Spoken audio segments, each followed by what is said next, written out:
morning and welcome to Face the Nation. We want to get right to our interview with Vice President J.D. Vance, his first since taking office.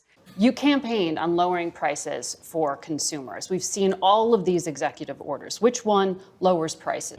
One of the main drivers of increased prices under the Biden administration is that we had a massive increase in energy prices. Donald Trump has already taken multiple executive actions that are going to lower energy prices, and I do believe that means consumers are going to see lower prices at the pump and at the grocery store, but it's going to take a little bit of time. Rome wasn't built in a day, and while we've done a whole lot, we can't undo all of the damage of Joe Biden's presidency in 4 days. Well, there are a lot of things that contributed to higher energy prices, and there was record oil and gas production. Yes, Joe Biden did many terrible things to lead to an increase in prices. I agree, Margaret. No, but all the things you experience at the grocery store are what people touch and feel. That's what you were talking about, bacon on the campaign trail. Of course, of course. Those things.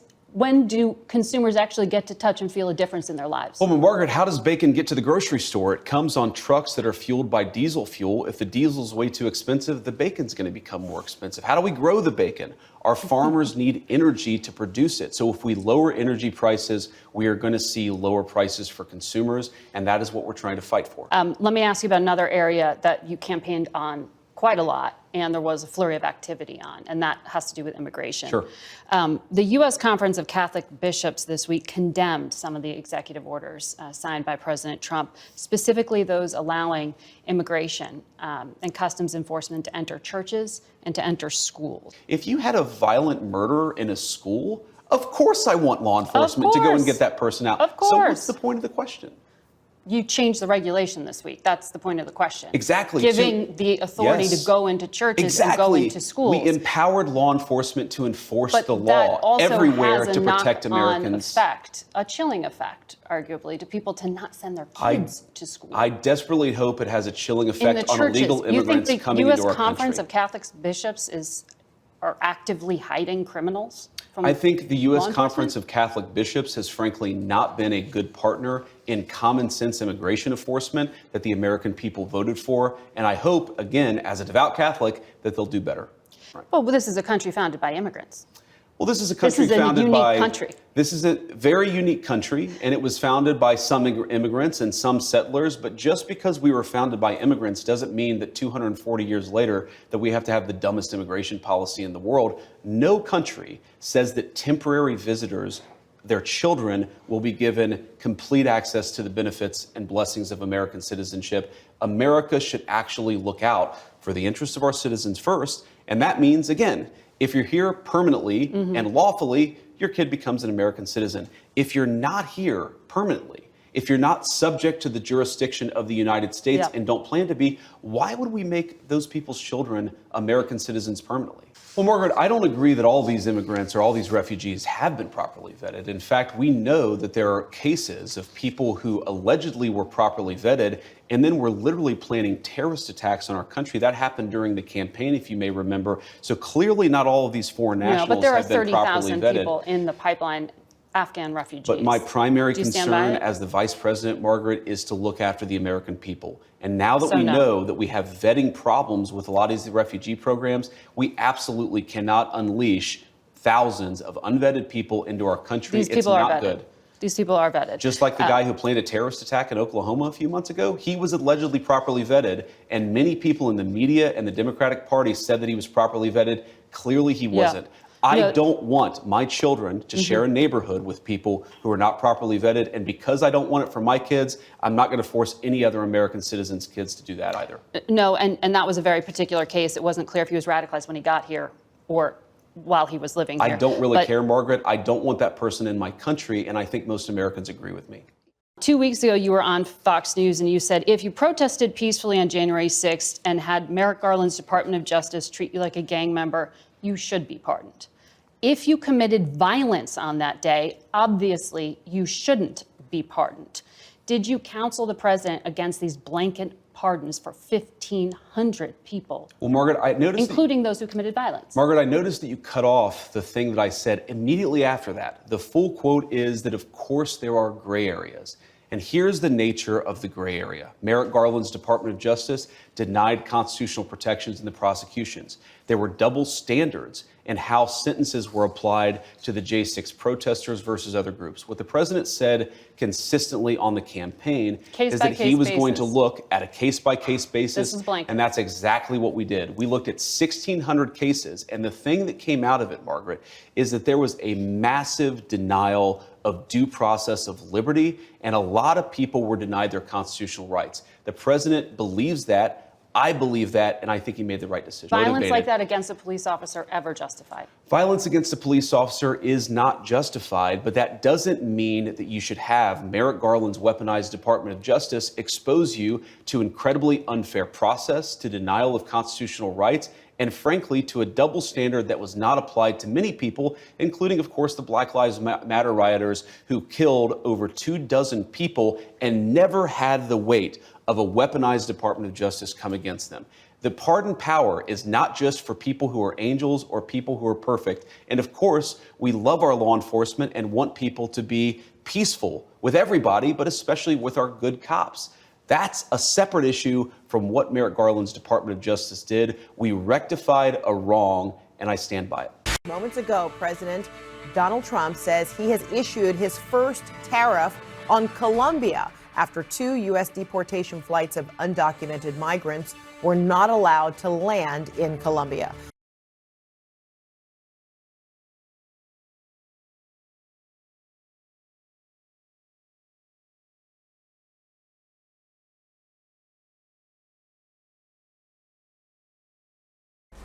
The Colombian government reports that we have overcome the impasse with the government of the United States. The government of Colombia, under the direction of President Gustavo Petro, has the presidential plane ready to facilitate the return of the compatriots who were to arrive in the country today in the morning on deportation flights.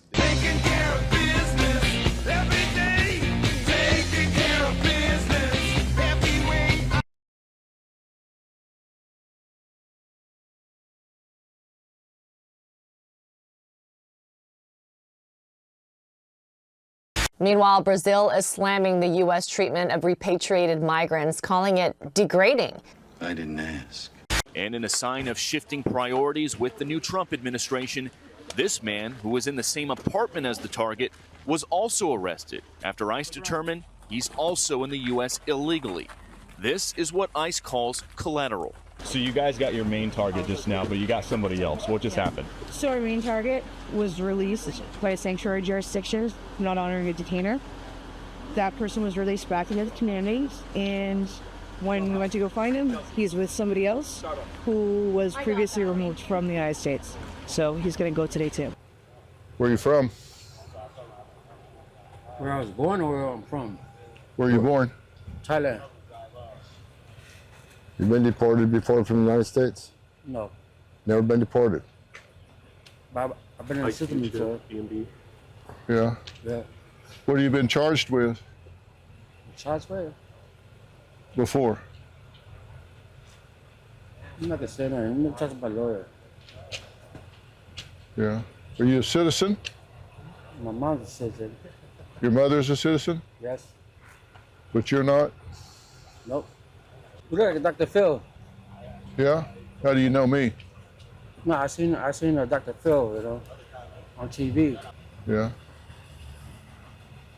Well, this is an example of sanctuary cities, right? We got an illegal alien convicted of sex crimes involving children, and he's walking the streets of Chicago. Again, the downfall, the problem with the sanctuary city, that people like us walking the street rather than local law enforcement working with federal agents. This is what we're dealing with. Yeah. You've been charged with sex crimes with children? Not really. Not really? And never been deported? Nope. Huh. You know that this creates fear in the immigrant community. The chair of the U.S. Conference of Bishops Committee said turning places of care, healing, and solace into places of fear and uncertainty for those in need while endangering the trust between pastors, providers, educators, and the people they serve will not make our communities safer. Well, look, here's what I think. If Congress has a job to do, we're enforcing the laws Congress enacted and the president signed. If they don't like it, change the law.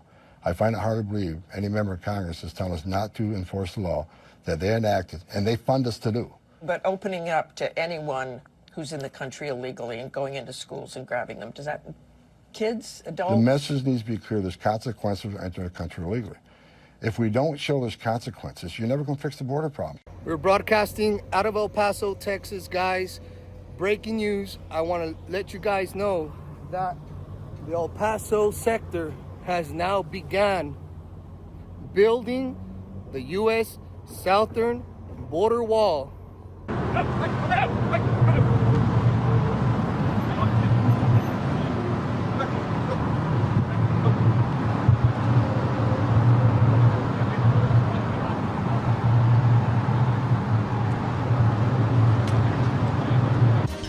Batallando de este lado, porque el sueño americano y no crean que está tan pelado, como me la habían contado.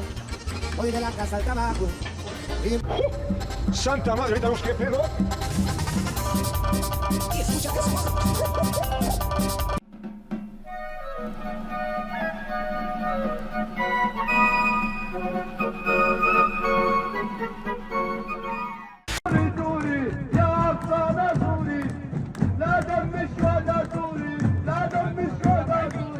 We've seen, as you know, 500,000 children trafficked over a 4-year period in the United States. This administration is going to investigate every instance of child trafficking, labor trafficking, sex trafficking, child smuggling, and all the attendant crimes involved in that.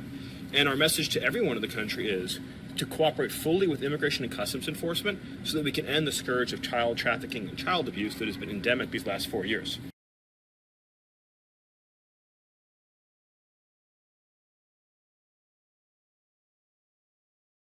Looks like a refugee camp, but it's right here in America. 50 families are living in RVs and trailers in this encampment in North Carolina, and they're facing increasingly harsh conditions. They were all displaced by Hurricane Helene, which destroyed 70,000 homes back in September.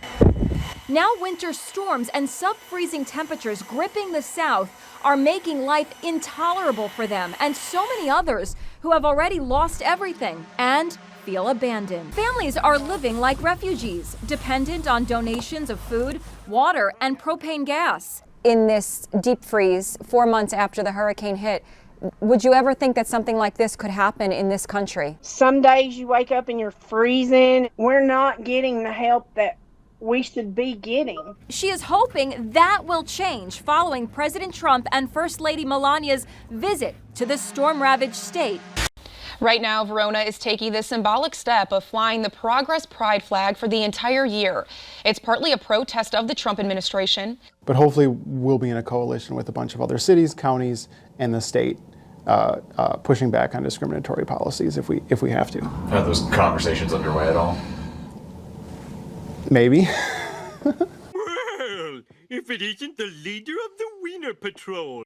Oh, it happens. What a way to end the week. 5 o'clock on a Friday. Got our notice. Effective March 10th. We're back in the office 5 days a week. No telework. And that's the most fucked up thing, is not only did you issue this executive order, Cheeto, but the executive order trumps, pun intended, and rescinds any previously agreed upon telework agreements. So before, I was able to telework once a week when I was in the office every day. Now, no mores. I am so upset. I am so mad. I am very happy. You're fired. Hey y'all, it's me again. I can't get a passport right now. And little fun fact for you, in case you didn't know either. For people with gender markers that do not match their appearance, or the gender marker X that are trying to go through United States borders right now, they're being stopped and they're being detained. What a great day